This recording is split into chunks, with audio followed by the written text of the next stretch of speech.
नमस्कार, न्यूज के इकलौते फैमिली शो न्यूज की पाठशाला में आप सभी का बहुत स्वागत। मैं हूं सुशांत सिन्हा। ये वो पाठशाला जहां सबकी क्लास लगती है और सबसे पहले आपको बता दूं कि आज पाठशाला में क्या क्या है और कौन कौन सी क्लास लगेगी। बंगाल में मौत का तांडव, टीम मोदी का बड़ा एक्शन, ममता सरकार का काउंटडाउन शुरू हो गया है क्या?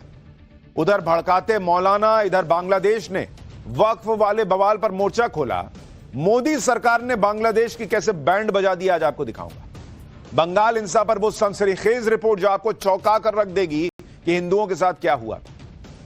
उधर राहुल सोनिया के लिए नई मुसीबत आ गई है। बीजेपी नेशनल हेराल्ड केस में नया घोटाला ढूंढ कर ले आई है क्या? इंडी की सरकारों ने नेशनल हेराल्ड अखबार को ऐड दिया तो कौन सा कांड हो गया, आज आपको दिखाऊंगा। और राहुल सोनिया पर चार्जशीट से परेशान कांग्रेस के लिए नया संकट, अब जीजा वाड्रा का नंबर आ गया है क्या, यह भी दिखाऊंगा। इसके अलावा सनातन की ताकत बढ़ाने निकले बाबा बागेश्वर अपने सामने क्या देखकर घबरा गए। समोसा पिज्जा बाबा बागेश्वर की पर्ची बना देने वाले भक्त का गजब किस्सा आपके लिए लेकर आया। और ट्रंप ने बुखार उतारा, इधर पीएम मोदी ने चीन को आईसीयू में भेजने का इंतजाम कर दिया है क्या? मोदी के नए भारत के वो हथियार जो चीन की कमर तोड़कर रख देंगे, आज वो भी दिखाऊंगा। लेकिन सबसे पहले दिन भर की बड़ी खबरों का रिवीजन, उसके बाद पहला चैप्टर।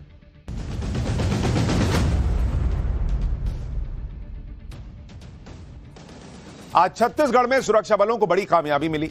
बीजापुर में 22 नक्सलियों को गिरफ्तार किया गया है, जबकि 11 नक्सलियों ने सरेंडर किया। कुल 33 नक्सलियों के हथियार डालने पर केंद्रीय गृह मंत्री अमित शाह ने सुरक्षा बलों के जवानों और पुलिस को बधाई दी। अमित शाह ने अपील की है कि छिपे हुए नक्सली मोदी सरकार की आत्मसमर्पण नीति को अपनाकर तुरंत हथियार डालें और मुख्य धारा में शामिल हो जाएं।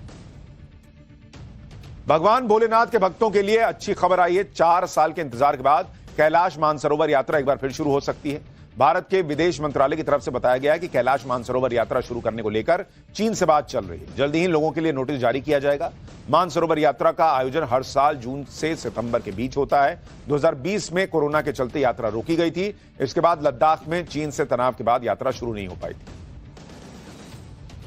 उत्तर प्रदेश के संभल में सीओ अनुज चौधरी को बड़ी राहत मिली है। उनके खिलाफ सेवा आचरण नियमावली के उल्लंघन की जांच चल रही थी। जांच में सीओ अनुज चौधरी को क्लीन चिट मिल गई है। आरोप है कि सीओ ने होली त्योहार को लेकर कहा था कि होली साल में एक बार आती है और जुमा साल में 52 बार आता है। जांच में पाया गया कि यह बयान होली को शांतिपूर्ण तरीके से संपन्न कराने के लिए दिया गया था और इसका कोई और मतलब था नहीं।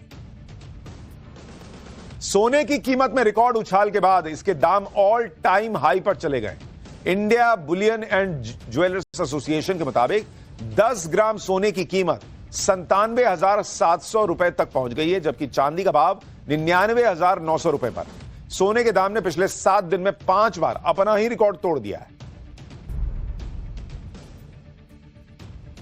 तो ये हो गया दिन भर का रिवीजन। ऑफ पाठशाला की पहली क्लास। बंगाल में मौत का तांडव, टीम मोदी का बड़ा एक्शन, ममता सरकार का काउंटडाउन शुरू हो गया है क्या? उधर भड़काते मौलाना, इधर बांग्लादेश ने वक्फ वाले बवाल पर मोर्चा खोला। मोदी सरकार ने कैसे बैंड बजा दी। बंगाल हिंसा पर वो सनसनीखेज रिपोर्ट जो आपको चौंका कर रख देगी कि वहां हिंदुओं के साथ क्या हुआ था। सबसे पहले इसका chapter.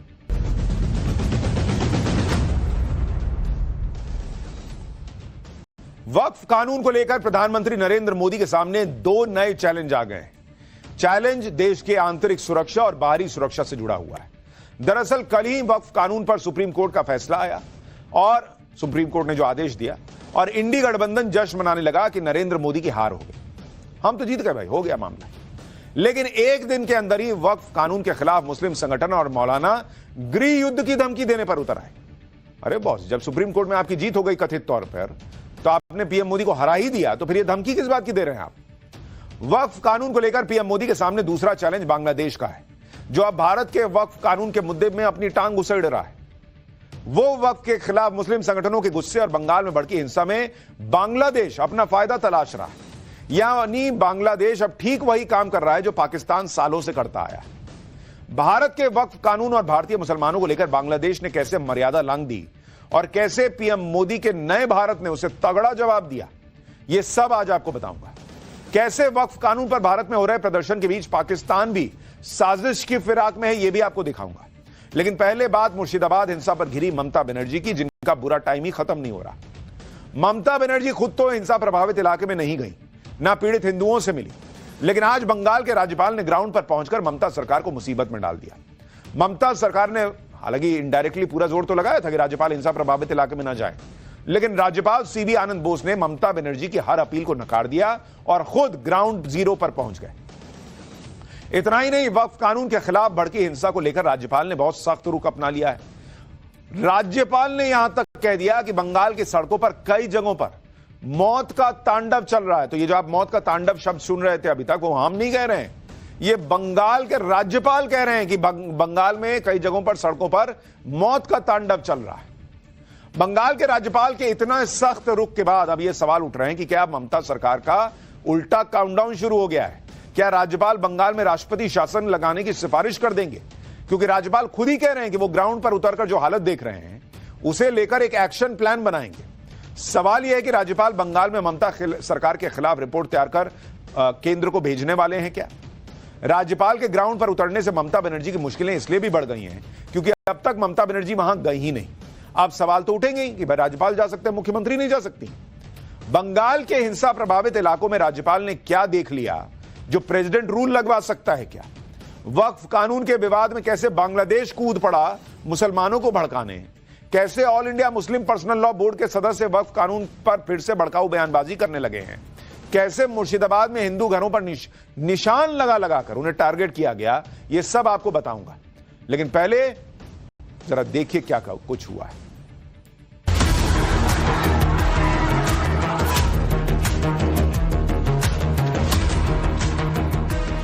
You know, the dance of death on the streets of Bengal in many places. निशानी बनाकर चिन्हित करने की कोशिश की गई थी कि यहाँ पे अटैक करना है। बोलता है कि तुम लोग को खत्म कर देंगे, साफ कर देंगे, हिंदू का निशाना नहीं रखेंगे।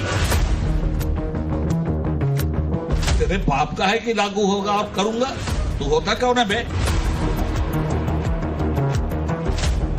हुकूमत को चेतावनी देना चाहता हूँ कि अपनी लक्ष्मण रेखा से बाहर ना जाए। जो हिंदुओं के ऊपर अटैक हुआ था प्री प्लान था। बंगाल में वक्फ कानून के नाम पर जिस तरह की हिंसा हुई, हिंदुओं पर हमले किए गए, हिंदुओं के घरों को जला दिया गया, वो सामान्य बात नहीं है बॉस। वक्फ संशोधन कानून के विरोध में लगातार भड़काऊ बयान दिए जा रहे हैं। हैरान करने वाली बात तो यह है कि भारत के कानून के विरोध में बांग्लादेश में प्रोटेस्ट हो रहा है, बांग्लादेश में। और यही पीएम मोदी के लिए बड़ी चुनौती भी है। पहली चुनौती तो वक्फ के नाम पर मुसलमानों को भड़काते मौलाना है जो गृह युद्ध की धमकी तक दे रहे हैं, जिनको सुप्रीम कोर्ट से ज्यादा भरोसा शरीयत पर है, जो ये कह रहे हैं कि अगर सुप्रीम कोर्ट से हक में फैसला नहीं आया तो शरीयत के हिसाब से काम किया जाएगा।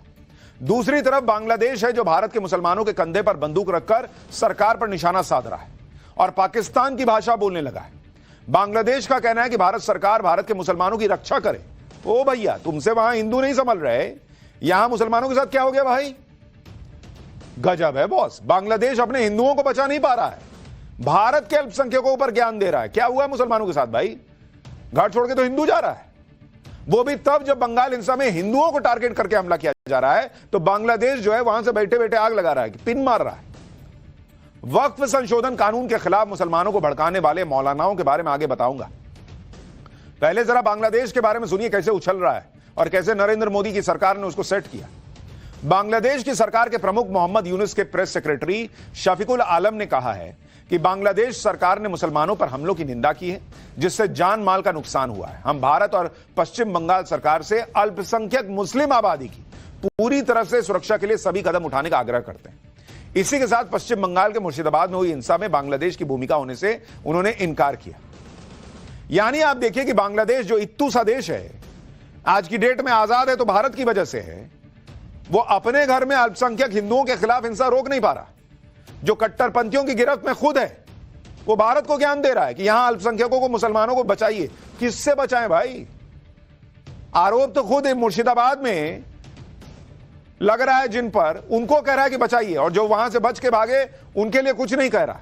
ना उसको अपने यहां के हिंदुओं की चिंता है ना यहां के हिंदुओं की चिंता है, बस मुसलमानों को भड़का रहा है। यहां के मुसलमानों के खिलाफ हिंसा नहीं हुई, हिंदुओं पर हमला हुआ है भाई। बांग्लादेश ने भारत को लेकर पाकिस्तान वाली भाषा बोली तो भारत ने फौरन बांग्लादेश को उसकी जगह दिखाई। भारत के विदेश मंत्रालय ने दो टूक कह दिया कि हम बांग्लादेश के बयान को रिजेक्ट करते हैं। रिजेक्ट, खत्म, हटाओ है, यह बयान बांग्लादेश में अल्पसंख्यकों पर हो रहे हमलों पर भारत की चिंताओं की तुलना करने का कपटपूर्ण प्रयास है। बांग्लादेश में अल्पसंख्यकों पर हमलों के अपराधी खुलेआम घूम रहे हैं। इस तरह के अनुचित बयानबाजी करने के बजाय बांग्लादेश को अपने अल्पसंख्यकों की सुरक्षा पर ध्यान देना चाहिए। यानी भारत ने साफ साफ लफ्जों में बांग्लादेश को उसकी औकात, उसकी जगह बता दी कि देखो, पहले अपने घर में देखो, इधर मत आओ, हमारे यहां घुसने की जरूरत नहीं, अपना घर संभालो। जहां हिंदुओं का जीना कट्टरपंथियों ने दूभर कर रखा है, बंगाल में जो हो रहा है उस पर बेवजह की बयानबाजी ना करो। बांग्लादेश को तो भारत ने तगड़ा जवाब दे दिया, लेकिन एक चुनौती उन मौलानाओं की भी है जो मुसलमानों को वक्फ संशोधन कानून के खिलाफ लगातार भड़का रहे हैं।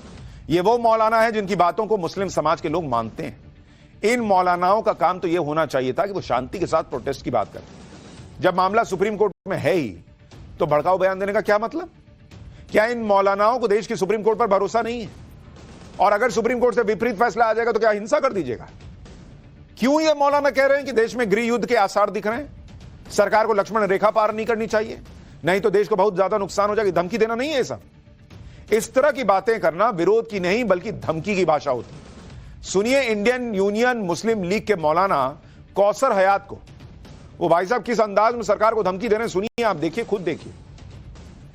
मैं समझता हूं कि भाजपा सरकार, मौजूदा भाजपा सरकार देश को लाकानूनियत की तरफ, अराजकता की तरफ धकेल रही है।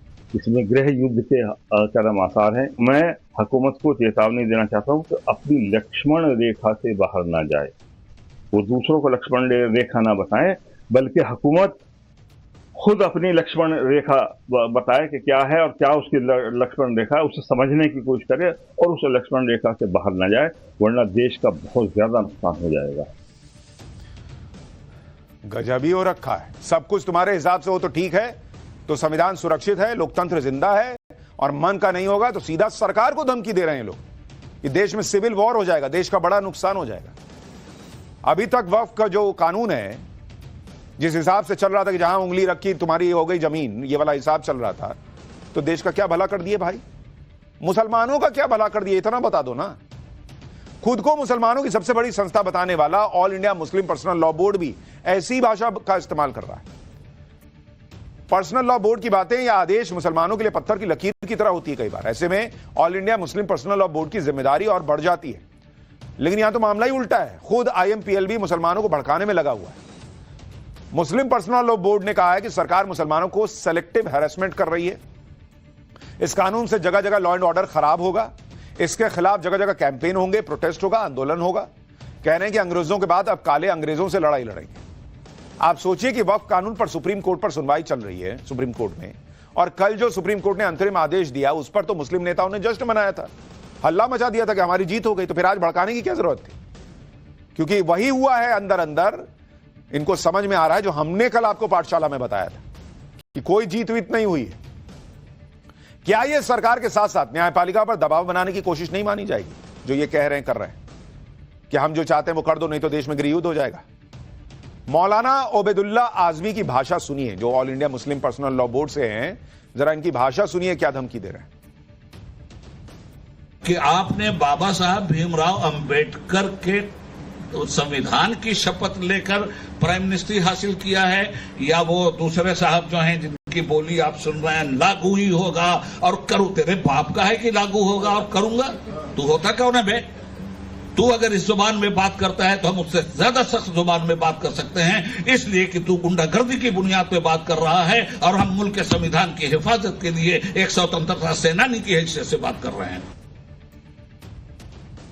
इनका जब मन आता है ये संविधान के हिसाब से बात करने लगते हैं। जब मन आता है तो कहते हैं हम शरीयत मानेंगे, हमारे धर्म में कोई ना घुसे, ये हमारे धर्म का मामला है।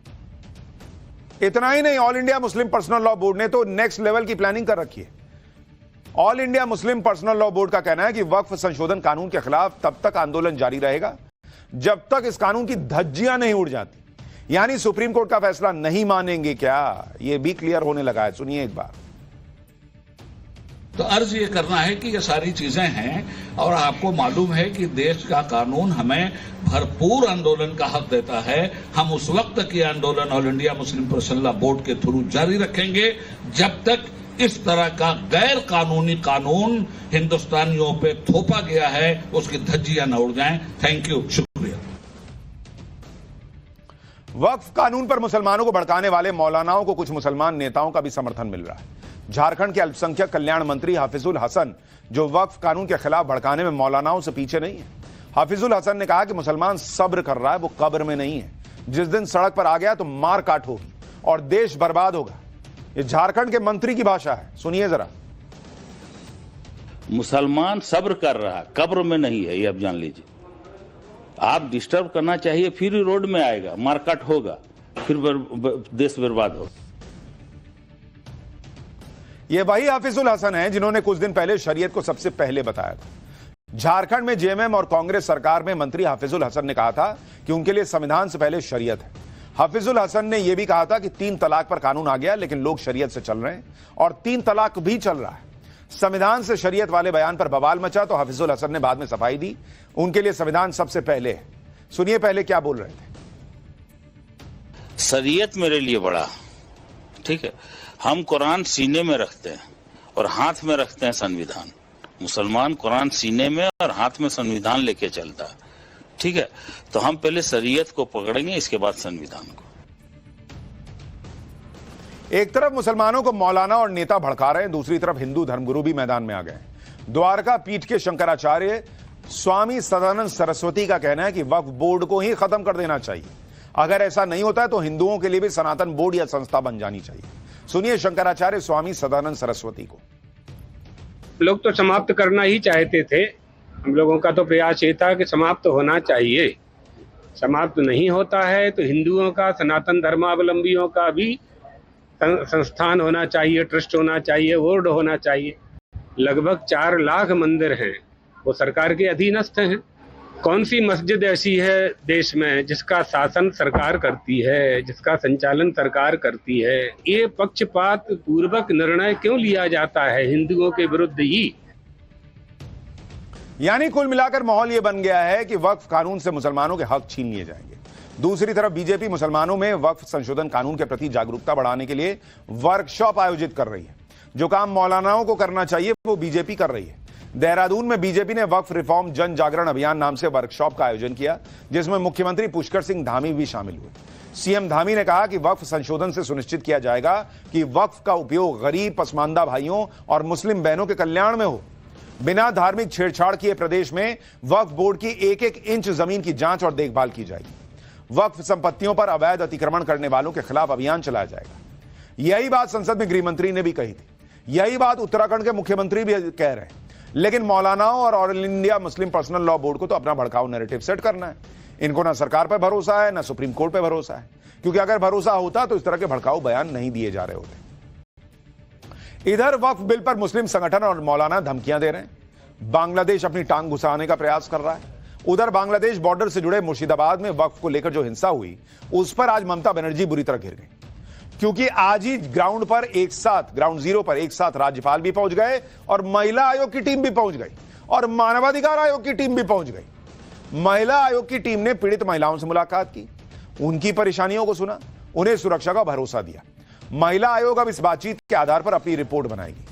नेशनल ह्यूमन राइट्स कमीशन यानी एनएचआरसी की टीम भी मालदा में राहत कैंप में रह रहे परिवारों से मिली, वो अपनी रिपोर्ट बनाएगी। और इधर राज्यपाल भी ग्राउंड जीरो पर पहुंच रहे हैं, वो मालदा के रिलीफ कैंप में पीड़ित परिवारों से मिलेंगे, फिर वो हिंसा प्रभावित मुर्शिदाबाद जाएंगे। यानी हर तरफ से ममता बनर्जी घिरती दिख रही हैं। जो मिले हैं राज्यपाल, उसकी भी तस्वीर आपको दिखा रहे हैं। ममता बनर्जी के राज में जो भयानक कांड हुआ है, एक तरफ से उसकी चार्जशीट तैयार हो रही है और अलग अलग रिपोर्ट ही बंगाल में राष्ट्रपति शासन लगाने का आधार बन सकती है। राज्यपाल ने तो कल ही संकेत भी दिए थे कि वो रिपोर्ट बनाएंगे और केंद्र को भेजेंगे। बंगाल के राज्यपाल ने कल ही राजभवन में पीड़ितों से मुलाकात की थी। पीड़ितों ने बताया जो राज्यपाल को, उसे सुनकर राज्यपाल भी दंग रह गए। इसलिए उन्होंने ग्राउंड जीरो पर जाने का फैसला किया।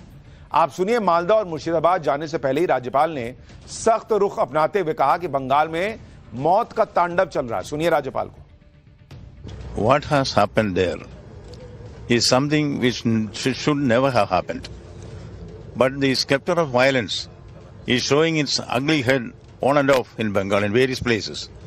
You know, we have to coffin the cult of violence. and drive the last nail on the coffin. That is a task which is necessary to maintain peace and tranquility in Bengal. You know, the dance of death, if I may say so, that is going on wantonly on the streets of Bengal in many places. Bengal के राज्यपाल भड़के हुए हैं। उधर जो पीड़ित हिंदू परिवार हैं वो दर्द और डर में। आज जब महिला आयोग की टीम ने मालदा के राहत कैंप में इन परिवारों से बात की तो पीड़ित महिलाएं महिला आयोग की अध्यक्ष के साथ लिपटकर रोने लगी। वो अपने आंसू ही नहीं रोक पा रही थी। मालदा के राहत कैंप से जरा रिपोर्ट देखिए। लोग कह रहे हैं कि वापस नहीं जाएंगे, बहुत डर लग रहा है हमको, हम नहीं जाएंगे वापस। और उसके बाद जो लोग वहां से पलायन करके एक तरीके से कहें तो फिर मालदा पहुंचे थे। मालदा के करलापुर हाई स्कूल में आकर यहाँ पर एक शरणार्थी के रूप में रह रहे थे। उन लोगों से मिलने के लिए आज जो राष्ट्रीय महिला आयोग की टीम है वो पहुंची है और लगातार उन लोगों से बात किया जा रहा है, उनसे मुलाकात किया जा रहा है। तमाम जो महिलाएं हैं जो यहाँ पर मौजूद थी, उन सभी महिलाओं ने यहाँ पर जो अध्यक्ष हैं राष्ट्रीय महिला आयोग की, उनसे यहाँ पर मुलाकात की, उनसे यहाँ बातचीत की। आज जैसे ही राज्यपाल से लेकर महिला आयोग और मानवाधिकार आयोग की टीम ग्राउंड जीरो पर उतरी और पीड़ितों की गवाही उन्होंने रिकॉर्ड की, वैसे ही ममता सरकार मुश्किल में आ गई। क्योंकि पीड़ितों के बयान, उनका डर, राज्य सरकार पर उनका अविश्वास, ये सब ममता बनर्जी के खिलाफ जाएगा। और ये सवाल भी उठेगा कि जब महिला आयोग, राज्यपाल सब ग्राउंड जीरो पर जा सकते हैं तो फिर मुख्यमंत्री क्यों नहीं जा सकते। आप देखिए मालदा और मुर्शिदाबाद जाने को लेकर कैसे ममता बनर्जी की सरकार और टीएमसी के नेता कंफ्यूजन फैला रहे हैं। एक तरफ ममता बनर्जी कोर्ट में बता रही हैं कि मुर्शिदाबाद में हालात काबू में। टीएमसी के सांसद कल्याण बनर्जी दावा कर रहे हैं कि मुर्शिदाबाद में सब सामान्य हो गया है। दूसरी तरफ कल ही ममता बनर्जी राज्यपाल से कह रही थी कि अभी उन्हें मुर्शिदाबाद जाना नहीं चाहिए और तर्क यह दिया कि अभी हालात धीरे धीरे सामान्य हो रहे हैं। अगर राज्यपाल ग्राउंड पर जाएंगे तो शांति और भरोसा कायम करने के प्रयास खराब हो सकते हैं। ममता बनर्जी का कहना है कि वो भी वहां जा सकती थी, लेकिन अगर वो जाती तो उनके देखा देखी दूसरे नेता भी जाएंगे, जबकि अभी प्रशासन लोगों के भरोसे को फिर से कायम करने की कोशिश कर रहा है। गजब का तर्क नहीं है बॉस। अगर कोई मुख्यमंत्री या राज्यपाल के लेवल का व्यक्ति प्रभावित इलाके में जाएगा तो लोगों का भरोसा घट जाएगा या बढ़ जाएगा। और आप नहीं जा सकती थी तो अपने घर बुला लेती पीड़ितों को, हिंदुओं को, या जैसे स्टेडियम में मौलाना मौलवियों से मिल रही थी वैसे ही कहीं मिल लेती हिंदू परिवारों से। राज्यपाल या मुख्यमंत्री के जाने से तो यह मैसेज जाता कि सरकार उन्हें भूल नहीं गई है, लेकिन ममता बनर्जी अलग ही तर्क दे रही है। टीएमसी के नेता तो अब राज्यपाल को टारगेट कर रहे हैं, कह रहे हैं कि यह सब बीजेपी की साजिश है और राज्यपाल बीजेपी से मिले हुए हैं। सुनिए जरा। जो कुछ लोग आएगा, ये हिंसा करेगा, उसके बाद भाजपा स्टेटमेंट करेंगे, उसके बाद ये कमीशन जो है दिल्ली का सब कमीशन आएंगे, गवर्नर जाएंगे। ये एक बंगाल का एगेंस्ट में एक कैंपेन शुरू होगा, पॉलिटिकल कैंपेन शुरू होगा, धर्म के नाम पे भेदाभेद का कैंपेन शुरू होगा। ये पूरा एक प्लॉट है। गवर्नर साहब जो किया वो इरेस्पॉन्सिबल बिहेवियर है, तो वही प्लॉट वाइज वो तो गवर्नर साहब को तो जाना ही पड़ेगा। ये उनका पॉलिटिकल असाइनमेंट है। देखिए, जाने का हिम्मत इनमें नहीं है, क्योंकि जो हिंदू है, उनके जो पीड़ित है, उनके सामने तो ये नहीं जा सकते। मुसलमान के सामने जाएंगे वो भी गाली देंगे। वो वक़्फ़ का मीटिंग तो आपने देखा, खाली सीट था। मैं मुसलमान समाज को भी बोलता हूँ, तृणमूल के नेताओं को बात पे मत जाइए, एक्ट को पढ़िए। किसी ने बोला कि काक ने अपना कान लेकर चला गया तो आप काक के पीछे भागेंगे, ऐसा नहीं होना चाहिए। अब आपको नवभारत की ग्राउंड रिपोर्ट दिखाता हूं, जो हिंदुओं के खिलाफ सोची समझी साजिश को और पुख्ता करती हैं, जिसके बारे में कई लोग आरोप लगा रहे हैं कि भाई हिंदुओं को जानबूझ के टारगेट किया गया। मुर्शिदाबाद में जब हमारे सहयोगी अभिषेक पीड़ित परिवारों के घर गए तो उनके घर के बाहर स्याही के निशान लगे हुए थे। पीड़ित परिवारों का दावा है कि जहां जहां यह निशान लगा हुआ था स्याही का, इंक का, उसी मकान को हिंसक भीड़ ने टारगेट किया, जबकि आसपास बाकी मकान थे उनको टारगेट ही नहीं किया गया। वहां मौजूद पीड़ित परिवार रो रो कर पीएम मोदी से गुहार लगा रहे हैं कि यहां हमेशा के लिए फोर्स लगाएं, नहीं तो वो बच नहीं पाएंगे। हालत यह हो गई है मुर्शिदाबाद की। आप मुर्शिदाबाद से चौंकाने वाली ग्राउंड रिपोर्ट देखिए। धुलियान में हम मौजूद हैं। धुलियान का ये घोषपाड़ा है, घोष मोहल्ला है। यहाँ पे अगर आप देखेंगे तो घर के बाहर जो है वो आपको ये इंक जैसे निशान नजर आएंगे। ये देखिए, यहाँ पे तमाम जो घर हैं इनके पास आपको इसी तरीके से देखिए जो इंक है वो नजर आएंगे। और ये इंक आखिर क्यों डाले गए हैं, ये एक बड़ा सवाल है। लोग हमला का बात देखते हैं कि हम लोगों का घर में ऐसा निशान है। यानी कि हमला के पहले निशान नहीं था। बोलता है कि तुम लोग को खत्म कर देंगे, साफ कर देंगे, हिंदू का निशाना नहीं रखेंगे। हम लोगों का ऊपर बहुत अटैक हुआ है, बहुत हमला हुआ है। एक दिमाग करने की कोशिश थी क्या? ये देखिए यहाँ भी निशानी है। क्या इस तरीके से निशानी बनाकर चिन्हित करने की कोशिश की गई थी कि यहाँ पे अटैक करना है? बोरखा पहनिए, कपड़ा को उतार दीजिए, शाखा से दूर छोड़ दीजिए, ये बोला है। तब आप लोग का बेटा बहू बचेगा। मोदी साहब से हम लोग का विनती है जो हम लोग को कैम चाहिए। बोलते हैं तो काम दीजिए, काम नहीं देने से बातेंगे नहीं। मुर्शिदाबाद के हिंदू परिवार जो बता रहे हैं वो बहुत चौंकाने वाला है। अगर किसी ने हिंसा से पहले हिंदू परिवारों के घरों को चिन्हित किया तो जाहिर है बहुत संभव है कि यह काम किसी लोकल समूह का हो सकता है जो ये जानता होगा कि किस घर में हिंदू रहता है और किस घर में दूसरे धर्म का कोई। कल बंगाल पुलिस ने हिंसा में मारे गए पिता पुत्र की हत्या में जिस इंजामुल हक को गिरफ्तार किया था वो भी लोकल ही व्यक्ति था जिसे पुलिस ने इस हत्या का मास्टरमाइंड बताया है, और जिन पिता पुत्र को मारा उनका पड़ोसी था वो। यह आरोपी मृतक हिंदू पिता पुत्र का पड़ोसी था और इस हत्याकांड में जो पहले 2 आरोपी पकड़े गए वो भी लोकल ही थे। इसलिए इस थ्योरी में बहुत दम लगता है कि मुर्शिदाबाद में कुछ लोकल लोगों ने हिंदू घरों की रेकी की होगी, जो उनके घरों को चिन्हित किया ताकि सिर्फ हिंदू परिवारों के घरों को टारगेट किया जा सके। इधर बीजेपी भी बंगाल हिंसा को लेकर नए नए दावे कर रही है जिससे ममता बनर्जी की परेशानियां बढ़ रही है। बीजेपी नेता अमित मालवीय ने बंगाल हिंसा को लेकर बड़ी बात कही। बीजेपी नेता ने बंगाल पुलिस की रिपोर्ट सोशल मीडिया पर शेयर की और इस रिपोर्ट के हवाले से कहा कि पहला खुलासा लोकल इंटेलिजेंस ने वार्निंग दी थी कि प्रदर्शन होने वाला है, यानी सरकार को पहले से पता था कि इस तरह के प्रदर्शन हो सकते हैं। फिर भी सरकार ने हिंसा को रोकने के लिए वैसे कदम नहीं उठाए जिसकी जरूरत थी। दूसरा खुलासा, स्थानीय युवाओं ने प्रदर्शन किया, यानी ममता बनर्जी जो आरोप लगा रही कि बाहर से आए लोगों ने प्रदर्शन किया वो सही नहीं है। तीसरा खुलासा, बोतल बम से हमला किया गया। चौथा खुलासा, घर दुकान और मंदिरों पर हमले हुए, यानी ममता बनर्जी सरकार के पास इंटेलिजेंस इनपुट था कि बंगाल में वक्फ कानून के विरोध में ऐसा कुछ हो सकता है। फिर भी ममता बनर्जी इसे रोकने में नाकाम रही। यही आरोप बीजेपी बार बार लगा रही है। आप सोचिए बंगाल के हिंदू कितने डर में जी रहे हैं। उन्हें ममता सरकार पर कोई भरोसा नहीं रह गया। उनका भरोसा सिर्फ प्रधानमंत्री मोदी और सेंट्रल फोर्सेस पर टिका है। मुर्शिदाबाद में इतना खराब हालात होने के बावजूद मुख्यमंत्री वहां झांकने नहीं गई हैं भाई। वो हिंसा प्रभावित परिवारों के लिए मुआवजे का ऐलान तो कर रही हैं, लेकिन जो हिंदू अपना घर छोड़कर राहत कैंप और शरण में रह के राहत कैंप में शरण लिए हुए हैं उन्हें बेसिक सुविधा तक नहीं दे पा रही। मालदा में राहत कैंप से एक रिपोर्ट देखिए जहां पर हिंदुओं ने अपना घर गंवा दिया और राहत कैंप में किस हालत में रह रहे हैं जरा देखिए। मुर्शिदाबाद के धुलियान से मालदा में जो लोग आए हैं पलारपुर हाई स्कूल में पलायन करके एक तरीके से, वो देखिए यहाँ पर पलारपुर हाई स्कूल में अब जो है यहाँ अधिकारियों से बात कर रहे हैं और एक तरीके से विरोध कर रहे हैं। जो अनियमितताएं यहाँ पर बढ़ती जा रही हैं, जो समस्याएं इनको हो रही हैं उसको लेकर देखें यहाँ पर लगातार जो अधिकारी हैं, चाहे बीडीओ हो या फिर जो अधिकारी मौजूद हैं, उन सभी से यहाँ देखिए बात किया जा रहा है। उन सभी से जो अपना विरोध है एक तरीके से यहाँ पे दर्ज करा रहे हैं। एक तरीके से हम कहें तो प्रदर्शन भी अंदर किया जा रहा है। आप देख रहे हैं हमारे रिपोर्टर बाहर से, दीवार के बाहर से कैमरा लगा के वहां से रिपोर्ट बना रहे हैं क्योंकि अंदर नहीं जाने दे रहे। राहत के शिविर में अगर कोई रिपोर्टर चला जाएगा तो क्या ही हो जाएगा, ऐसा क्या छुपाना चाहते हैं, लेकिन चल रहा है ये सब। पाठशाला में अब अगली क्लास, राहुल सोनिया की नई मुसीबत। बीजेपी नेशनल हेराल्ड केस में नया घोटाला ढूंढ लाई क्या? इंडी की सरकारों ने नेशनल हेराल्ड अखबार को ऐड दिया तो कौन सा कांड हुआ? राहुल सोनिया पर चार्जशीट से परेशान कांग्रेस के लिए नया संकट। अब जीजा वाड्रा का नंबर आ गया है क्या? अब इसका चैप्टर।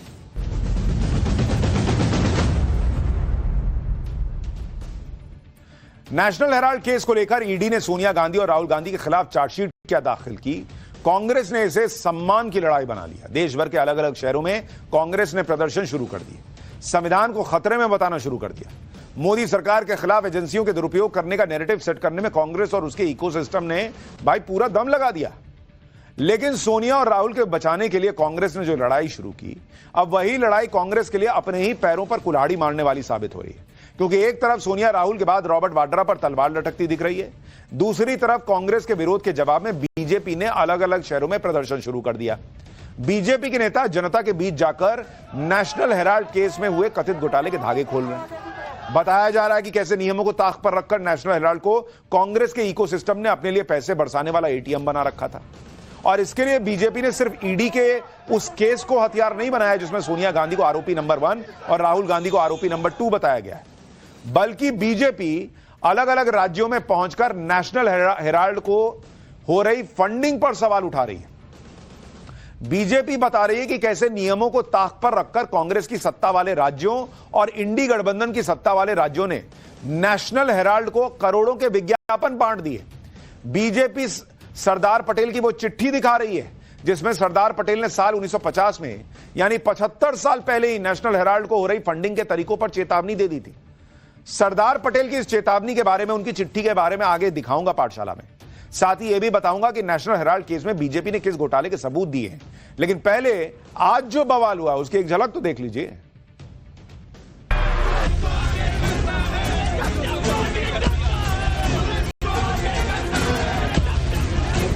नेशनल हेराल्ड हमारी अपनी अखबार है, हम उसमें खूब विज्ञापन देते रहेंगे।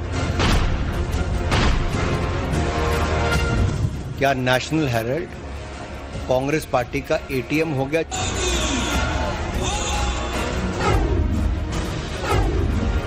कोई इवेंट हो गया, कार्यक्रम हो गया, झारखंड सरकार ने विज्ञापन दिया, उसके बाद और नेशनल हेराल्ड का नाम सुनते ही आज कांग्रेस पार्टी के पूरे इकोसिस्टम में सेंसेशन होने लगते हैं।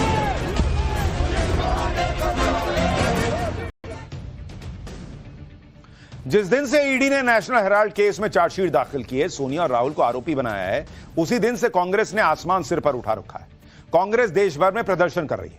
आज भी युवा कांग्रेस ने भोपाल में ईडी की चार्जशीट के विरोध में जबरदस्त प्रदर्शन किया।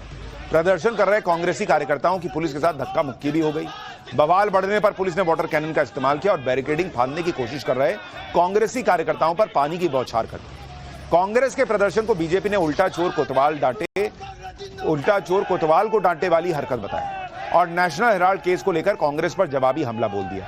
आज बीजेपी ने दिल्ली में कांग्रेस मुख्यालय के बाहर प्रदर्शन कर दिया। नेशनल हेराल्ड केस में कांग्रेस पर बड़ा घोटाला करने का आरोप लगाया। चंडीगढ़ में भी बीजेपी युवा मोर्चा के नेता सड़क पर उतर गए। बीजेपी कार्यकर्ताओं ने कांग्रेस भवन का घेराव किया, लेकिन पुलिस ने बैरिकेडिंग लगाकर उनका रास्ता रोक दिया, जिसके बाद प्रदर्शन कर रहे लोगों ने बैरिकेडिंग पर चढ़कर सोनिया राहुल के खिलाफ नारेबाजी की। हालांकि बाद में वाटर कैनन का इस्तेमाल करना पड़ा। चंडीगढ़ में बीजेपी युवा मोर्चा ने सोनिया और राहुल गांधी के पुतले जलाए और कांग्रेस पर स्वतंत्रता संग्राम सेनानियों की विरासत को प्राइवेट प्रॉपर्टी में बदल देने का आरोप लगाया। और अब नए नए मामले सामने आ रहे हैं। बीजेपी सांसद अनुराग ठाकुर को सुनिए, फिर आपको बताऊंगा बीजेपी ने नेशनल हेराल्ड को कांग्रेस का एटीएम क्यों बताया और क्या नया खुलासा कर दिया। और नेशनल हेराल्ड का नाम सुनते ही आज कांग्रेस पार्टी के पूरे इकोसिस्टम में सेंसेशन होने लगते हैं। सेंसेशन जैसे कि छटपटाहट, कपकपाहट, धड़धड़ाहट, फड़फड़ाहट, डगमगाहट, लड़खड़ाहट। और ऐसे सेंसेशन होने लाजमी भी हैं, क्योंकि पकड़े जो गए हैं चोरी करते हुए फिर से। अब यह भी देख लीजिए कि नेशनल हेराल्ड के नाम पर कांग्रेस पर कैसे फंड का जुगाड़ करने का आरोप लग रहा है, जिसकी वजह से बीजेपी नेशनल हेराल्ड को कांग्रेस का एटीएम बता रही है। हिमाचल प्रदेश में बीजेपी ने सुक्खू सरकार से राज्य से अखबार और मीडिया हाउस को दिए जाने वाले विज्ञापनों की जानकारी मांगी थी। इसके जवाब में बताया गया कि नेशनल हेराल्ड और नवजीवन अखबार को 1 जनवरी 2023 से 20 फरवरी 2025 के बीच सरकार की तरफ से कुल 2 करोड़ 34 लाख रुपए के विज्ञापन दिए गए। अब बीजेपी ने कांग्रेस को इस पर घेर लिया कि भाई अखबार तो कागज पर छपते हैं, लेकिन कुछ कागजी अखबार भी होते हैं जो छपते नहीं हैं, बिकते नहीं हैं, बंटते भी नहीं हैं और पढ़े भी नहीं जाते, लेकिन उनको कांग्रेस की सत्ता वाले राज्यों में भर भर के विज्ञापन मिल रहा है, ऐड मिल रहा है। भाई लोग पूछ रहे हैं कि आप में से जो जितने लोग अभी पाठशाला देख रहे हैं, आप में से कितने लोगों ने नेशनल हेराल्ड अखबार पढ़ा है? अरे पढ़ना छोड़िए, आपने लास्ट कब देखा है? बीजेपी कह रही है कि भाई जो इतना छप रहा है, ना ढंग से बिक रहा है, ना कहीं जा रहा है, उसको इतना करोड़ों का ऐड क्यों मिल रहा है कांग्रेस की सरकारों में? बीजेपी ने सुक्खू सरकार से नेशनल हेराल्ड को विज्ञापन दिए जाने का आधार पूछा। इस पर हिमाचल प्रदेश के मुख्यमंत्री सुखविंदर सिंह सुक्खू ने दो टूक कह दिया कि पार्टी का अखबार है, आगे भी देते रहेंगे। सुनिए जरा क्या हुआ है। मेरे अपने राज्य हिमाचल प्रदेश में बड़े बड़े दैनिक समाचार पत्रों को जो नहीं मिलता, यानी कि उनको चवन्नी मिलती है और नेशनल हेराल्ड को चांदी के सिक्के मिलते हैं। क्या नेशनल हेराल्ड कांग्रेस पार्टी का एटीएम हो गया, जहां के कांग्रेस के अलग अलग राज्यों की सरकारें उसमें पैसा डाल रही हैं और टैक्स पेयर का पैसा है? राज्य की सरकारें किस आधार पर विज्ञापन उनको दे रहे हैं? नेशनल हेराल्ड हमारी अपनी अखबार है, हम उसमें खूब विज्ञापन देते रहेंगे। नेशनल हेराल्ड हमारी अपनी अखबार है, हम उसमें खूब विज्ञापन देते रहेंगे। ये होती है क्लैरिटी बॉस। पब्लिक को जो सोचना है सोचे। सीएम साहब कह रहे हैं हमारा अखबार है, हम ऐड देते रहेंगे। अरे बॉस, आप ऐड दीजिए ना, लेकिन अपने पैसे से दीजिए। हमारे आपके टैक्स पेयर के पैसे से ऐड दे रहे हैं, हमारा अखबार है और हम आपके पैसे से ऐड देते रहेंगे, ये बोलिए फिर। और ऐड देने का मतलब ये होता है कि भाई सर्कुलेशन है, बहुत अखबार बिक रहा है, उसमें ऐड देंगे तो चलिए प्रचार होगा। अखबार कहां है, लोगों ने देखा नहीं ढंग से, कह रहे हैं हमारा अखबार, हम तो ऐड देंगे। मतलब डंके की चोट पे जो सीएम सुक्खू नेशनल हेराल्ड को भर भर के ऐड देने के लिए ताल ठोक रहे हैं, वही सीएम सुक्खू सरकारी कर्मचारियों को सैलरी देने, चुनाव में दी गई गारंटियों को पूरा करने के लिए पैसे की कमी की दलील देते फिरते हैं। कभी फंड जुटाने के लिए टॉयलेट टैक्स तक लगाने से हिचकते नहीं है, बाद में वापस लेना पड़ता है। पैसे की कमी है हिमाचल सरकार को, कह रहे हैं हमारा अखबार, हम ऐड कैसे नहीं देंगे, भर भर के देंगे। कांग्रेस के राज्यों में ही नहीं बॉस, बीजेपी ने झारखंड में भी नेशनल हेराल्ड को मिले विज्ञापनों में बड़े घोटाले का आरोप लगाया। झारखंड बीजेपी के अध्यक्ष बाबूलाल मरांडी का दावा है कि हेमंत सोरेन सरकार ने नियमों की अनदेखी करके नेशनल हेराल्ड पर टैक्स पेयर्स के करोड़ों रुपए लुटा दिए। इसके लिए बाबूलाल मरांडी ने कुछ उदाहरण दिए, जैसे 9 जनवरी 2024 को झारखंड सरकार का एक इवेंट हुआ था, लेकिन नेशनल हेराल्ड में इस इवेंट का विज्ञापन इवेंट होने के 2 दिन बाद 11 अगस्त को छपा बॉस। आप सॉरी माफ कीजिएगा, 9 जनवरी को कार्यक्रम हुआ था, 2 दिन नहीं, कई महीनों के बाद कहा जा रहा कि यह विज्ञापन छपा। इसी तरह 19 जनवरी 2024 को एक इवेंट हुआ जिसका विज्ञापन नेशनल हेराल्ड में 21 जनवरी 2024 को छपा। सुनिए झारखंड में नेशनल हेराल्ड को विज्ञापन दिए जाने पर बाबूलाल मरांडी ने क्या बताया। फिर आपको बताऊंगा कि नेशनल हेराल्ड केस में बीजेपी ने अचानक सरदार पटेल की एंट्री क्यों करवा दी। एक इवेंट था 9 अगस्त क्या बोलते हैं 2024 को, उसके लिए नेशनल हेराल्ड में जो विज्ञापन कब छपा है 11 अगस्त को 2024 को, यानी 9 अगस्त को इवेंट हो गया, कार्यक्रम हो गया, झारखंड सरकार ने विज्ञापन दिया उसके बाद। तो इसी प्रकार से इन लोगों ने पूरे देश को लूटा है। अच्छा, वो 9 जनवरी नहीं 9 अगस्त ही था, 9 अगस्त को कार्यक्रम हो गया, 11 अगस्त को विज्ञापन छप रहा है। 2 दिन बाद ही था, महीनों के बाद नहीं था। लेकिन 2 दिन बाद ये तो वैसे हुआ कि किसी के घर में शादी है और वो कार्ड जो है शादी होने के बाद देने पहुंचा कि आइएगा, बड़ा अच्छा लगेगा। तो उस कार्ड का क्या मतलब, काहे छपवा रहे हो कार्ड भाई? वैसे ही जो कार्यक्रम हो गया उसका नेशनल हेराल्ड अखबार में ऐड देने का क्या मतलब, किस चीज का? यही बीजेपी पूछ रही है। आज भी नेशनल हेराल्ड की फंडिंग पर सवाल उठ रहे हैं, जिसकी गहराई से जांच के बाद ईडी चार्जशीट भी दाखिल कर चुकी है। सोनिया और राहुल गांधी आरोपी बन चुके हैं और इस वक्त देश के प्रधानमंत्री मोदी हैं, इसलिए लोगों को भी उम्मीद है कि अब नेशनल हेराल्ड केस से जुड़े सभी सवालों के जवाब सामने आएंगे, दूध का दूध पानी का पानी होगा। लेकिन राहुल सोनिया पर चार्जशीट से परेशान कांग्रेस के लिए नया संकट खड़ा हो गया है, क्योंकि अब राहुल के जीजा रॉबर्ट वाड्रा का भी नंबर आता दिख रहा है।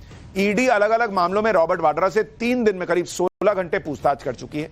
सूत्रों के मुताबिक ईडी जल्दी ही रॉबर्ट वाड्रा के खिलाफ मनी लॉन्ड्रिंग के 3 मामलों में चार्जशीट दाखिल कर सकती है। इसमें गुरुग्राम लैंड डील केस भी शामिल है, जिसको लेकर रॉबर्ट वाड्रा से लगातार 3 दिन पूछताछ हुई है। इसके अलावा भगोड़े हथियार डीलर संजय भंडारी से जुड़ा केस भी है। आरोप है कि रक्षा सौदों से मिली रिश्वत से संजय भंडारी ने लंदन में जो घर खरीदा उसका रेनोवेशन रॉबर्ट वाड्रा के पैसों से हुआ। इसके अलावा बीकानेर लैंड डील के मामले में भी मनी लॉन्ड्रिंग की जांच चल रही है।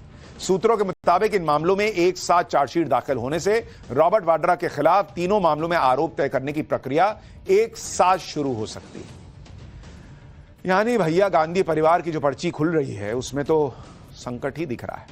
खैर, पाठशाला में अब पर्ची खोलने वाले बाबा बागेश्वर का चैप्टर। सनातन की ताकत बढ़ाने निकले बाबा बागेश्वर अपने सामने क्या देखकर घबरा गए। समोसा, पिज्जा और बाबा बागेश्वर की पर्ची बना देने वाले भक्त का गजब का किस्सा वाला चैप्टर लाया हूं, देखिए जरा।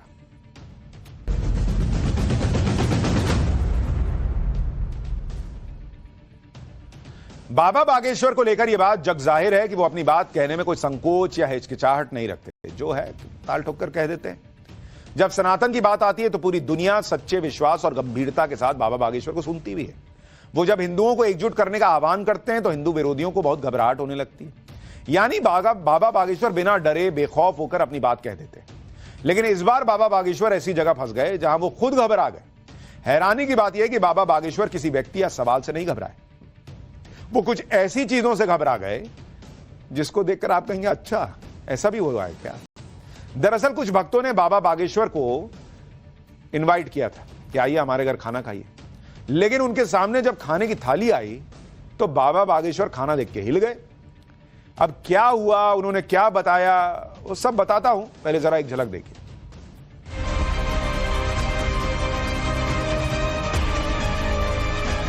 बुरा ना मानो, एक बात बोले कह दो बोलो। जरा पिज्जा ले आओ, पिज्जा, चाउमीन ले आओ, चाउमीन। हे अन्न देवता हमें क्षमा करियो, अन्नपूर्णा माता अकेले में चाहे मारपीट लगी। तो हमने धीरे से पूछा ये समोसा कै के बने। तुम चाहे जितनी अंग्रेजी सीख लो, चाहे जितनी अंग्रेजी, जब तुम्हारे पीछे कुत्ता पड़ेगा तुम हट ही बोलोगे। एक पढ़ा लिखा बंदा हूं मैं ऐसा बाबा भी मैं नहीं मानता हूं।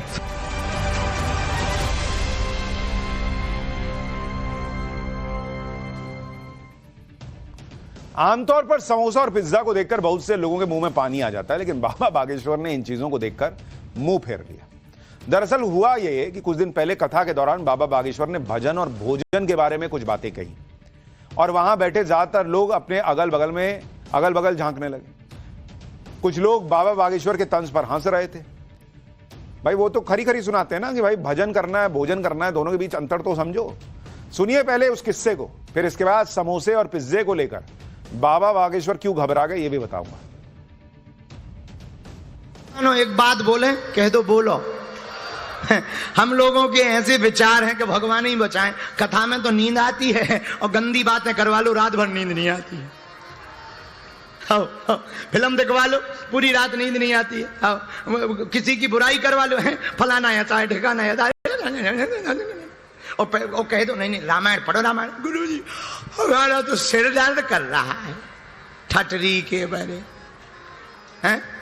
ऐसे लोगों पे हमें ऐसी बात याद आती, भजन करन में आलसी पर भोजन में तैयार, और तुलसी ऐसे नर को बार बार धिक्कार।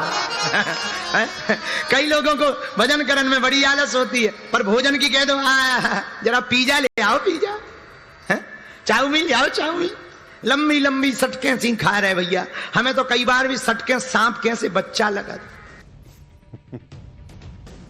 दरअसल वो भजन करने सनातन से जुड़ने की बात समझा रहे थे, लेकिन उनका स्टाइल तो अलग है। तो उन्होंने बताया कि भजन में नींद आएगी लोगों को, भोजन में पूरा इंटरेस्ट रहता है।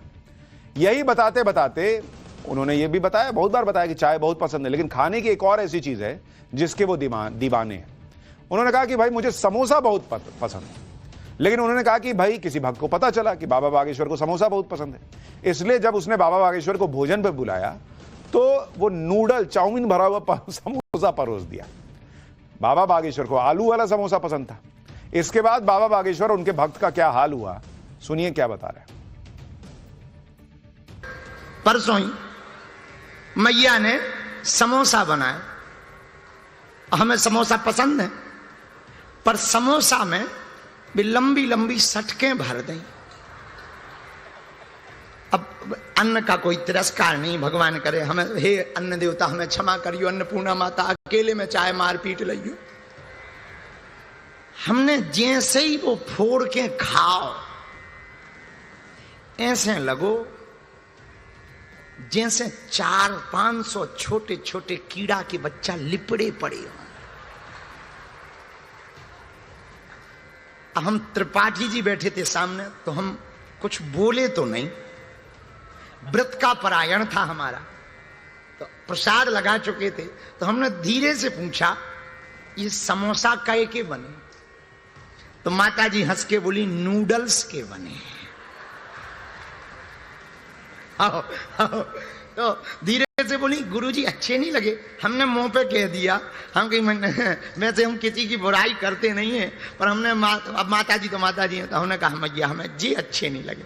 अब उन्हें हमने ये नहीं बताया कि माता जी क्या बताएं, जब से वो समोसा हमने देख लिया तब से ये लग रहा है कि बिल्कुल बेचारे इनके जान भर नहीं बची और शुद्ध। अच्छा कहीं कहीं भी आगे को लोगों काली काली तिल कैसे दाने हती, तो बिल्कुल जो लगो कि जो मुंह है इनको तो अच्छे विचारे, पतरे पतरे सफेद सफेद कीड़ा, विचारन की पूंछ कट गई। बाबा बागेश्वर शुद्ध सात्विक भारतीय खाना खाते हैं, लेकिन कई बार विदेश में कथा करने के दौरान दिक्कत हो जाती है।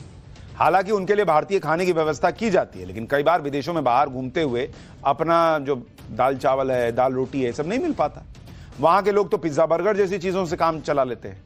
ऐसे में एक बार बाबा बागेश्वर के सामने पिज्जा आ गया। फिर क्या हुआ सुनिए, खुद ही बता रहे हैं।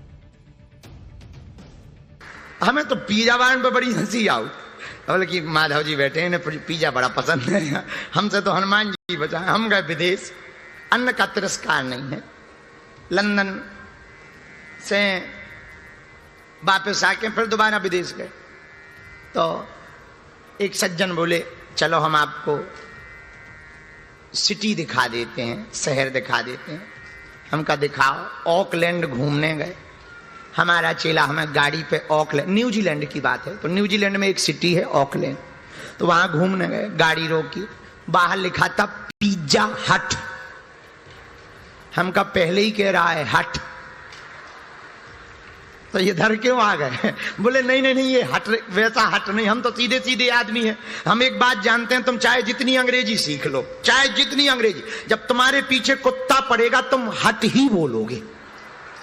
आओ, आओ, आओ, चाहे तुम जितनी अंग्रेजी सीख लो, अब तुम अब अच्छा कुत्ता पीछे पड़ जाओ, तुम करो no no no no no no, ये नहीं चलेगा। कुत्ता को तो तुम्हें हट यही कहना पड़े। तो हमने कहा ये क्या है? बोले पिज्जा है। हमने कहा वो तो हमने पढ़ लिया है पर हम खाते नहीं। बोले नहीं नहीं नहीं, आप एक बार स्वाद तो लो, जीभ में लग जाएगा, यही खाओगे। ऐसे हमें समझाया गया, एक बार स्वाद मिल जाए तो बार बार खाओगे।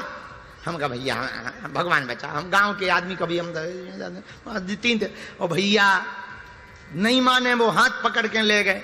हम जैसे तैसे करके घुस तो गए, पर भीतर एक अंग्रेजन गोरी में पिज्जा धरे प्लेट में ऐसे, और खाओ ऐसे करे, और बस सफेद सी लंबी लंबी, हमें ऐसे लगो कि कोनो छोटे बच्चा भयंकर जुकाम है।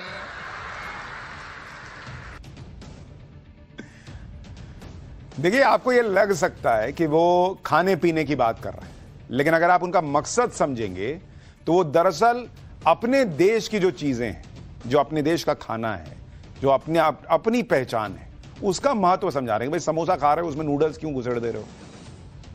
पिज्जा खाने के पीछे क्यों जो है वो लोग पागल हुए जा रहे हैं? अपना खाना खराब है क्या? इसी तरह वो सनातन की बात करते हैं कि अपने सनातन की ताकत को समझो। बाबा बागेश्वर की पूरी दुनिया में अलग अलग तरह के भक्त हैं। कुछ दिन पहले उनके सामने एक ऐसा भक्त आ गया जो पहले बाबा बागेश्वर को पसंद नहीं करता था, उल्टी सीधी बातें बोलता था, लेकिन बाबा बागेश्वर ने हजारों की भीड़ में उस भक्त को पहचान लिया। उसके बाद उन्होंने उसका ऐसा पर्चा खोला कि वहां बैठे सभी लोग हैरान रह गए। भक्त ने तो बाबा बागेश्वर के पैर पकड़ लिए। देखिए क्या हुआ वहां पर। इसका माइक थोड़ा तेज करो, हमें सुनाई दे। हम तब तक पर्चा लिख लें। कोई बात बताना चाह रहे हैं? जी। आप उस तरफ मुंह कर लो, इस तरफ कैमरा की तरफ बताते रहो, हम पर्चा लिखते जा रहे हैं। मुझे माफ करना, पहले मैं पूरे दिल से कन्फेस करना चाहता हूँ, मैं एक पढ़ा लिखा बंदा हूँ। मैं ऐसा बाबा भी मैं नहीं मानता हूँ, सच्ची पूरे दिल से बोलता हूँ। मेरी मम्मी बहुत बड़ी पागल है इनके लिए।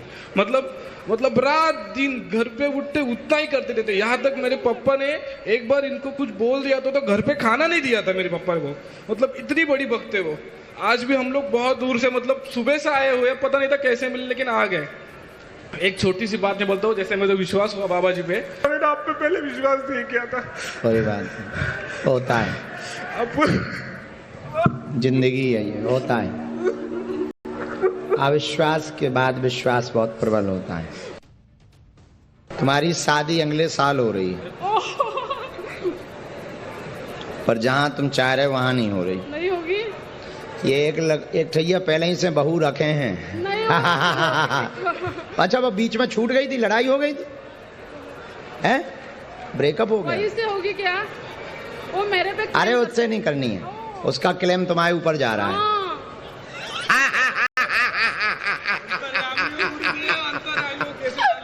मैंने नहीं तोड़ा इसका, मैंने नहीं तुमने नहीं तोड़ा है। नहीं तोड़ा है गुरुजी। नहीं तुमने नहीं, उसका उसने खुद। मेरे संज्ञा जी ने आज ब्रेकअप कर लिया। बाबा बागेश्वर के एक और भक्त हैं जो उनकी कथा सुनने के बाद उनके साथ क्रिकेट खेलते हैं। इनका नाम है शिखर धवन। कुछ दिन पहले मुंबई में कथा के दौरान शिखर धवन पहुंच गए थे। इसके बाद वहां क्रिकेट का मैच शुरू हो गया। मैच में किस तरह क्या हुआ दिखाता हूं आपको।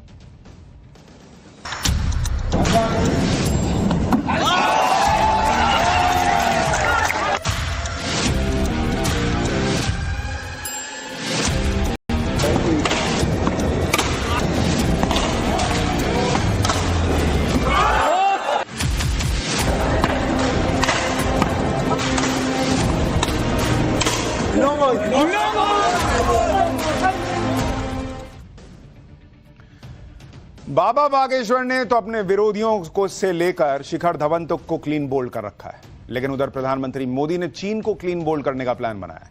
ट्रंप ने बुखार उतारा, इधर पीएम मोदी ने चीन को आईसीयू में भेजने का इंतजाम कर दिया। क्या मोदी के नए भारत के वो हथियार जो चीन की कमर तोड़कर रख देंगे?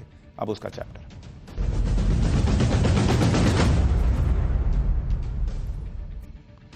ऐसा लग रहा है कि जैसे चीन का बुरा टाइम लंबे वक्त तक चलने वाला है, क्योंकि एक तरफ ट्रंप के टैरिफ वॉर ने चीन का बुखार छुड़ा रखा है, दूसरी तरफ पीएम मोदी ने चीन को घेरने के लिए नया प्लान बना लिया है। चीन के लिए दक्षिण चीन सागर नाक का सवाल रहा है। पीएम मोदी ने चीन के उसी संवेदनशील हिस्से की घेराबंदी शुरू कर दी है। भारत दक्षिण चीन सागर में चीन के खिलाफ उसी स्ट्रैटेजी पर काम कर रहा है जैसा चीन हिंद महासागर में भारत के साथ करने की कोशिश कर रहा है। इस मिशन पर पीएम मोदी ने अपने सबसे ताकतवर हथियार ब्रह्मोस को लगाया है। पीएम मोदी की स्ट्रैटेजी से चीन की हालत इसलिए खराब है क्योंकि ब्रह्मोस के निशाने पर अब शंघाई से लेकर बीजिंग तक आ चुके हैं। ब्रह्मोस के जरिए पीएम मोदी ने एक तीर से दो निशाने कैसे लगाए और चीन को भारत ने कैसे घेर लिया है, अब आपको पहले वो बताता हूं। दक्षिणी चीन सागर, साउथ चाइना सी, यहां पर दावा करने वाले एक और देश वियतनाम के साथ भारत ने ब्रह्मोस सुपरसोनिक क्रूज मिसाइलों की बिक्री के लिए डील करीब करीब पूरी कर ली है। वियतनाम से पहले दक्षिण चीन सागर के किनारे बसे एक और देश फिलीपींस ने भारत से ब्रह्मोस सुपरसोनिक मिसाइल खरीदा था। इसके अलावा इंडोनेशिया भी भारत से ब्रह्मोस सुपरसोनिक मिसाइल खरीदने के लिए बातचीत कर रहा है। मलेशिया की रॉयल मलेशियन एयरफोर्स ने भी BrahMos air launch cruise missile खरीदने में दिलचस्पी दिखाई थी। फिलीपींस, ताइवान और मलेशिया के साथ चीन के संबंध पहले ही तनावपूर्ण हैं। ऐसे में ब्रह्मोस की डील के बाद चीन की हालत खराब होना तय है। यानी चीन के सारे दुश्मन इस वक्त भारत से दोस्ती कर रहे हैं और भारत उन्हें हथियार भी दे रहा है। लो ले जाओ। पीएम मोदी ने दिखा दिया कि एक तरफ व्यापार और पीठ पीछे वार चीन को भारी पड़ने वाला है। अब हिंदी चीनी भाई भाई वाली थ्योरी की आड़ में धोखेबाजी नहीं चलती इस भारत में। पीएम मोदी ने हथियार डील वाली पूरी मार्केटिंग स्ट्रेटेजी भी जो बनाई है वो बताऊंगा, लेकिन इस प्लान की एक झलक देखिए पहले।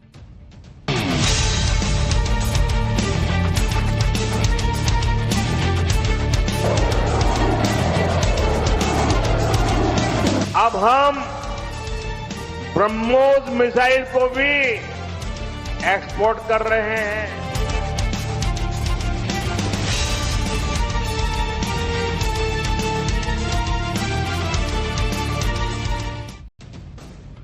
ट्रंप के टैरिफ वॉर में मार खाए चीन की हालत पहले ही पतली है। अब पीएम मोदी ने ऐसी आम डील फाइनल की है कि चीन अपने ही इलाके में फंस गया है।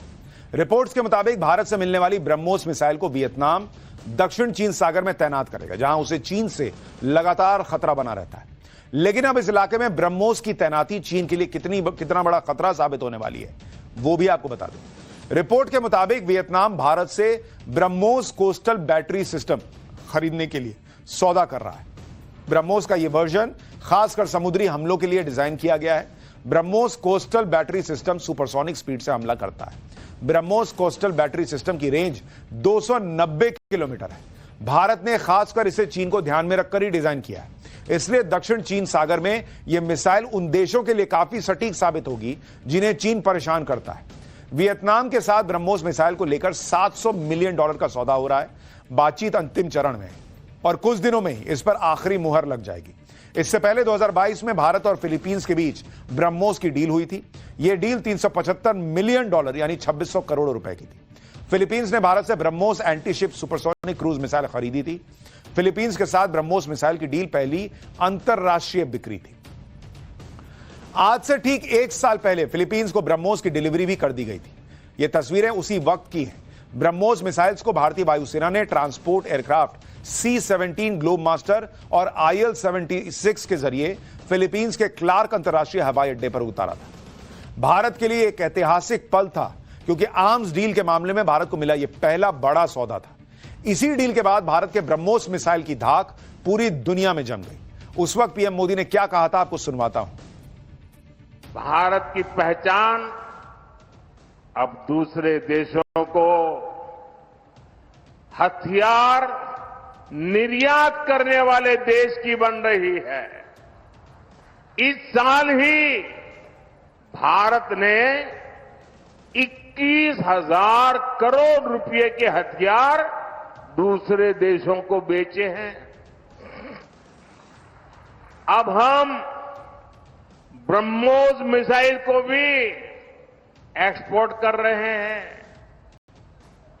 और आज जब मैं यहां भाषण कर रहा हूं ना, इसी समय हमारा ब्रह्मोस मिसाइल विदेश जाने के लिए, सप्लाई के लिए, डिलीवरी के लिए थोड़ी देर में चल पड़ेगा। इस मिसाइल का पहला बैच आज फिलीपींस जा रहा है।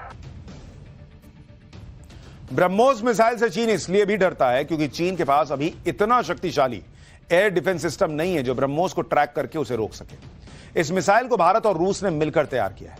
दुनिया भर में इसे काफी खतरनाक मिसाइल माना जाता है। यह मिसाइल कितनी खतरनाक है इसका अंदाजा इसी से लगा सकते हैं कि जब भारत ने गलती से पाकिस्तान के ऊपर इस मिसाइल को दाग दिया था तो पाकिस्तान में लगे Chinese air defence system fail हो गए थे। चीन के एयर डिफेंस सिस्टम सिर्फ इसे ट्रैक कर पाए थे, लेकिन रोक नहीं पाए। वो तो गनीमत रही कि ब्रह्मोस किसी रिहायशी इलाके पर नहीं गिरा था।